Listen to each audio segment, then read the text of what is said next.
audience à une autre. Celle-ci est accordée par le chef du gouvernement à la vice-présidente senior directrice de Bloomfield Rating. Bloomfield Rating est chargé d'évaluer les performances socio-économiques et politiques du pays, chose dont un pays a besoin pour élargir sa base d'investisseurs. Le Mali, pour rappel, s'est engagé depuis 2018 dans 2 programmes de notation financière, un programme de notation internationale et un programme de notation à l'échelle sous-régionale. Plus d'explications avec Suleiman Kenza Sidibé. La notation financière à l'échelle régionale, dite notation souveraine à monnaie locale, est l'aboutissement d'un processus débuté en 2016 avec IMO à titre de l'agence BCAO chargée de l'organisation des émissions des titres publics au niveau des pays de l'UEMOA.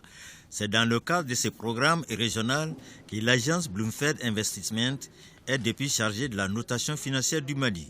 La notation financière donne une vision globale de la situation d'ensemble du pays. Nous avons discuté ce matin avec son Excellence des priorités du gouvernement en ce qui concerne sa feuille de route pour l'année 2022-2023 et sur le moyen terme.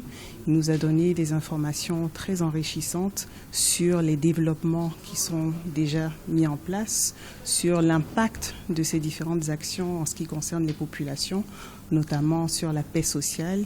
La première notation de Bloomfield attribue pour le long terme la note B, B et B ou perspective stable et pour le court terme A3 perspective stable.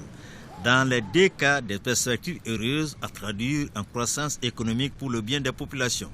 Pour le tête-à-tête du jour, le Premier ministre Dr Shogel Kogala Maïga a entretenu nos ordres des avancées de la transition, le vote de la loi électorale, l'adoption du cadre stratégique de la refondation de l'État, le retour massif des populations dans leur localité et la montée en puissance de l'armée sont les sujets abordés au cours de cet entretien. Il est à noter que les critères d'évaluation sont dans l'ordre des possibilités du Mali. L'évolution des finances publiques, l'appréciation de la solvabilité de l'État, c'est-à-dire l'évaluation de son endettement, sa capacité à faire face à son endettement, mais également la gestion générale des finances publiques. Donc est-ce que cette gouvernance financière au niveau des finances publiques, au niveau des différentes régies financières de l'État, permet effectivement de soutenir sa politique d'endettement et sa politique de financement d'une manière générale. Le Premier ministre remercie l'agent des notations pour la prise en compte des réalités et du contexte africain dans sa méthodologie de notation en devise locale.